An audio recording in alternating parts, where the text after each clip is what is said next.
है म चाहिँ यहाँनिर सिलगढीबाट रिटर्न हुँदैछु मैले यहाँ आधा बाटो आइपुगेर मात्रै तपाईहरु माझमा भिडियो लिएर गरिरहेको छु है अनि अहिले चाहिँ म यहाँनिर कालीझोडा आइपुगिरहेको छु यो कालीझोडा चाहिँ मेरो एकदम यादगार ठाउँ हो त्यसैले गर्दाखेरि चाहिँ मैले यहाँको भिडियो बनाएको है यो कालीझोडाको यो यता वरिपट यो सेतीझोडा भन्छ कालीझोडा पो भनिहालेछु है सेतीझोडाको यो भिर चाहिँ यो पहिरो चाहिँ मेरो एकदम जिन्दगीमा यादगार रहेको एउटा मेरो है एउटा ठाउँ हो यो चाहिँ यो सेतीझोडा चाहिँ किनभने मेरो एकदम जिन्दगीको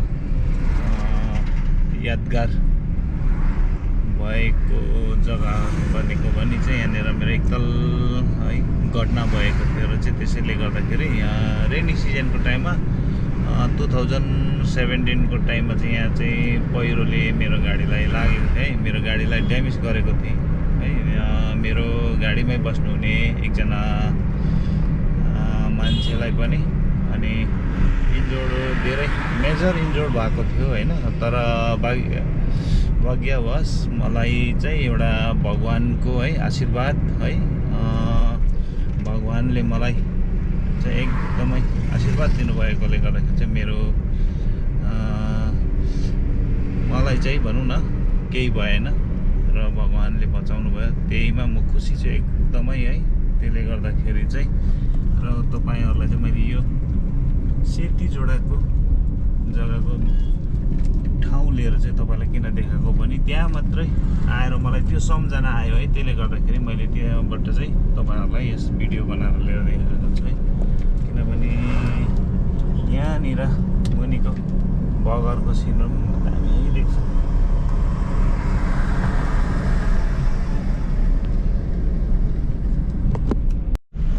जति पनि म गान्तोक अनि सिलगढी है जाँदाखेरि देखिन्छ किनभने यो गान्तोक अनि सिलगढी जाने बाटोमा चाहिँ जङ्गली जनावरहरूलाई है अब धेरै फिट गर्दै गरेको है अनि त्यो चाहिँ नगर्नु पर्ने हो है त्यो गलत हो क्या म चाहिँ भन्न चाहन्छु जतिजनाले पनि यस सिलगढी जाने बाटो है अनि गान्तोक जाने बाटोमा है अब कति चाहिँ अब गाउँघरहरूमा पनि अब जङ्गलका जनावर आयो भने फिट गर्ने गर्छ है त्यसलाई चाहिँ नगर्नु होला किनभने त्यो आउने आधात भइसकेपछि चाहिँ त्यसले त्यो ठाउँ छोड्दैन त्यो जग्गामा तपाईको केही गरी खानु दिँदैन क्या न खेतीपाती गरी खानु दिन्छ न त अब सागसब्जीहरूदेखि लिएर फलफुलहरूदेखि फल्नु दिन्छ है त्यसलाई पटक्कै दिँदैन जनावरहरूलाई क्या अब बाँदरहरू भयो है हरेक किसिमको जनावरहरू हुन्छ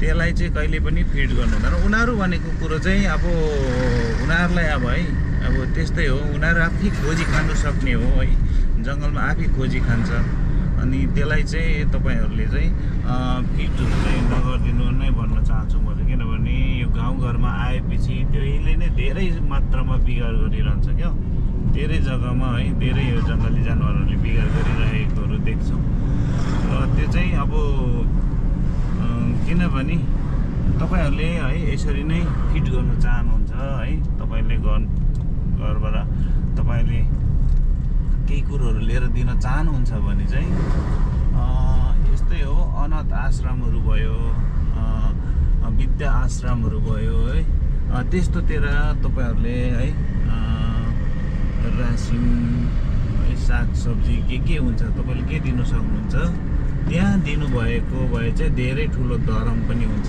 अब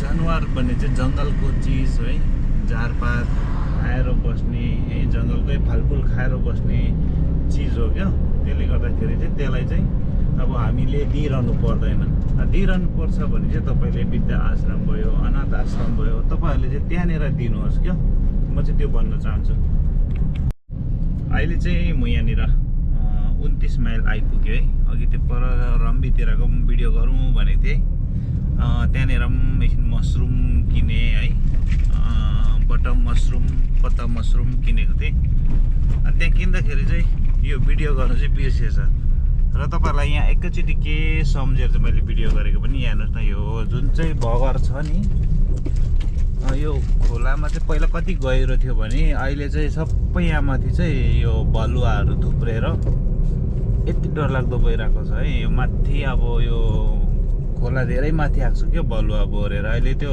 सधैँ चाहिँ बलुवा कति माथिसम्म आएको छ भनेर देखिँदैन। यो खोला सानो भएपछि चाहिँ यो बलुवा हेर्नुहोस् यत्रो बलुवाको थाक लागेर चाहिँ अब बर्खामा बगेको पानी चाहिँ यो रोडमा आएको कारण चाहिँ त्यो एकताल फ्लड आउँदाखेरि भयभरको बलुवा चाहिँ यहाँ थुप्रेर बसेछ नि त।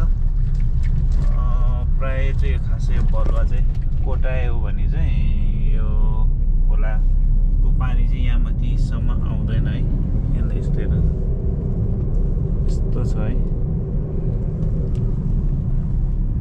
र यहाँ अगाडि चाहिँ आएर अलिक खाजा खुवाएँ भनेको त खाने जग्गामा अघि मैले यहाँ पर रोकेको फेरि त्यस्तो त्यहाँ खान मन लागेन। अब यहाँ अगाडि हेरेर खानु पऱ्यो है। यहाँ अगाडि कहाँनिर चाहिँ पाउँछ राम्रो। मलाई चाहिँ बेसी आज चाहिँ चाउमिन खानु पुरा मन पऱ्यो है। बिहान चाहिँ रोटी खाएर हिँडेको थिएँ र अहिले चाहिँ मलाई पुरा चाउमिन खानु मन पऱ्यो। अब यहाँ अगाडि यो गेल खोला के भन्छ यहाँ त गेल खोला नै भन्छ। गेल खोलामा एकछिन यहाँनिर चाहिँ बसेर खाना खाएर जानुपर्ने छ। यतानिर एकपल्ट चाहिँ रोकिएर बसौँ त। अनि म चाहिँ यहाँ गेल खोलामै रोकेँ है। अनि यहाँबाट चाहिँ म गएर चाहिँ यहाँ परको यो होटलमा पसेर खान्छु है। घामको यसले गर्दा कस्तो देख्दो रहेछ त यसो गर्दा देख्दैन रहेछ है। र म चाहिँ त्यहाँ गएर खानेछु र त्यहाँबाट चाहिँ यस्तो उँधो कस्तो देखिन्छ त्यो पनि लिएर देखाउँछु है। मेरो भिडियो चाहिँ अब प्राय भयो भने चाहिँ म यहाँसम्म मात्रै छोटो भिडियो गरेको खासैमा चाहिँ। अन्त यहाँ पनि आइपुगिहाल्यो है। यहाँको भिडियो पनि लिएर तपाईँलाई सानो गरेर लिएर देखाउने छु। त्यहाँदेखि अगाडि भयो भने गर्नेछु नभए चाहिँ गर्दिनँ है। म त बिर्सिहाल्छु हाम्रो चाहिँ लाउने आदत नभएर क्या। यो चाहिँ 500 रुपियाँको 500 है। यो 500 लगाउनको लागि पनि 500 रुपियाँ तिर्नुपर्छ फेरि हो 500 लगाएन भने। अन्त म चाहिँ यहाँनिर खाना खाएर पनि यो के भन्छ गेल खोलाबाट है खाना खाएर पनि म चाहिँ फर्किँदैछु सोमबारेतर्फ। र तपाईँहरूलाई भिडियो चाहिँ यहाँ बाटो कता कतासम्मको मात्रै लिएर गर्नेछु किनभने अघि मैले त्यो खानाहरू खाँदै गरेको त्यहाँको भिडियो चाहिँ गरिनँ है। खोलाको बगर चाहिँ यस्तो भएको रहेछ है। सबै बलुवा बोरेर चाहिँ अर्को पालि पानी बग्दाखेरि चाहिँ त्यो माथि रोडमा आउने कारण चाहिँ त्यो रहेछ नि त। अनि खाना एकदमै दामी थियो है। मलाई यस्तो खाना छ भने चाहिँ मजाको लाग्छ। अनि मैले खासै चाउमिन खाने इच्छाले गएको थिएँ। अब फेरि चाउमिन फेरि खाएन बेसी ग्यास हुँदैछ है। त्यसले ग्यास भएको कारणले गर्दाखेरि चाहिँ चाउमिन खाएन र खाना भेज थाली खाएँ है।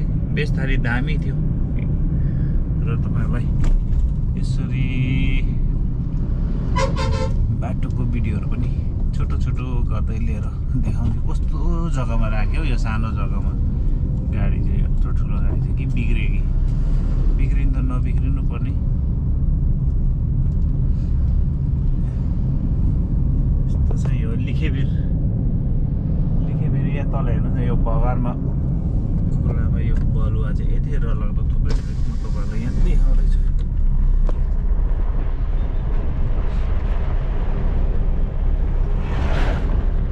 बलुवा चाहिँ कस्तो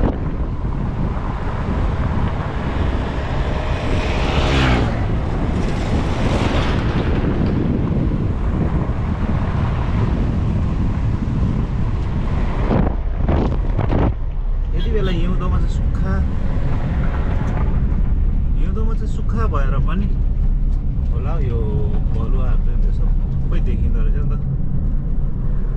पानी सानो लिखेबिर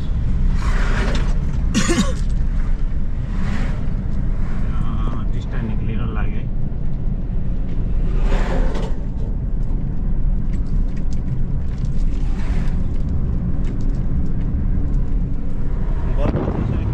बसेकोले गर्दाखेरि चाहिँ खोला धेरै माथि आएको छ क्या। सधैँ चाहिँ अब तल गहिरो त्यो खोला तल बग्थ्यो है। अनि त्यो फ्लड आएकोले गर्दाखेरि चाहिँ बालुवा चाहिँ चाहियो भने चाहिँ यहाँनिरको निकाल्नु पर्ने रहेछ। खोला तल बग्यो भने यहाँको यो बाटो पनि त्यस्तो प्रब्लम हुँदैन बर्खामा।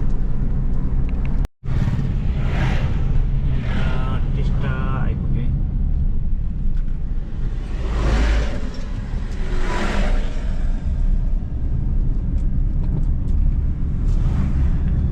मैले चाहिँ अघि यहाँनिर राखेर गर्छु भनेर सोचेको थिएँ भिडियो।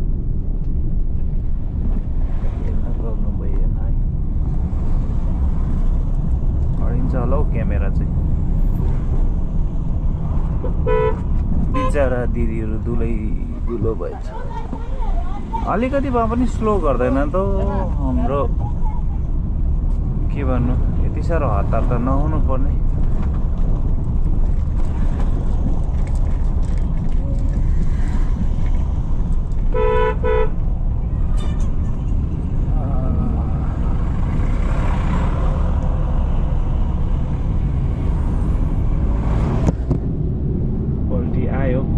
पल्टिँदैन होला भनेको पल्टी आयो पो। अडिनु पर्ने अब चाहिँ।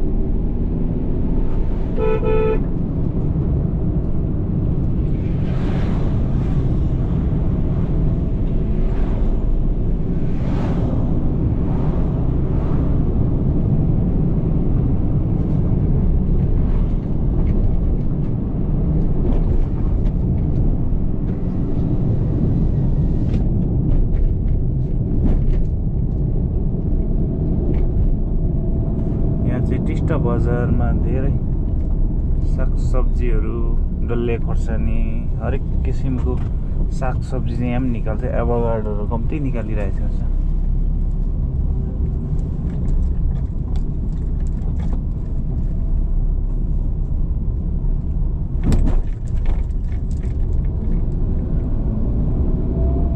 यहाँनिर चाहिँ मजाले हाइवेको बाटोको बिचमा पनि बाइकहरू रोकेर फोटो खिच्नेले खिचिरहेको हुन्छ, कहिले गाडी रोकिरहेको हुन्छ है, केही गर्दैन।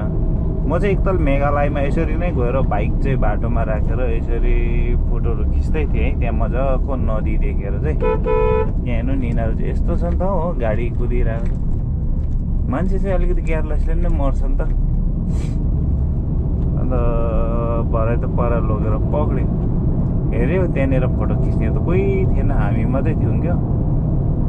लास्टमा चाहिँ त्यहाँनिर चाहिँ अलाउ छैन रहेछ। तर त्यो बोर्डहरू चाहिँ केही लगाएको थिएन है, त्यहाँ रोक्नु पाउँदैन, यसरी फोटोहरू खिच्नु पाउँदैन भनेर चाहिँ रेस्ट्रिक्सन चाहिँ केही लेखेको थिएन। र पनि म चाहिँ त्यो थियो भने चाहिँ खिच्दैन होला कि, तर केही थिएन रहेछ। म गएर त्यहाँ खिचेँ र एकछिनबाट त पर गएर त रोक्यो पुलिसले, पक्रेर फाइनहरू गराएँ। तर मैले रिक्वेस्ट गरेर भए पनि फाइन चाहिँ मैले कति 300 रुपियाँ कति तिरेको थिएँ। निकै माग्दै थियो, तर मैले हामी चाहिँ यस्तो यस्तो याद भएन है, हामी चाहिँ यस्तो टाढोबाट आएको भनेर चाहिँ भनेको। उहाँ फेरि त्यो मेघालयमा चाहिँ हिन्दी पनि बुझ्दैन रहेछ है। कतिले त मजाले हिन्दी बोल्छ, फेरि कोहीले त हिन्दी बोल्दैन रहेछ। त्यसले गर्दाखेरि चाहिँ हुनु त हो, आफ्नो सेफ्टीको लागि नै भन्नुभएको है। त्यो अब गाडी आँखा नहेरी कुदाउँछ, काँड उडाउँछ है, कति बेला के हुन्छ त्यो याद हुँदैन। त्यो भनेर चाहिँ अहिले त्यहाँनिर चाहिँ रोक्नु चाहिँ सबैलाई रोक्नु चाहिँ दिँदैन, त्यहाँ रोके कि चलन हुन्छ भनेर भन्नुभयो। अन्त हुन्छ भनेर चाहिँ 300 रुपियाँ तिरिराखेँ है। यस्तो चाहिँ के हो, प्रेसको मान्छेले त बाटोमै पिसाब गर्दैछ त। उनीहरूले त अरूलाई अवेरनेस गराउने मान्छेहरूले त आफैले बाटोमा दिँदैछ त। प्रेसको मान्छे रहेछ, WB नम्बर भएको गाडी।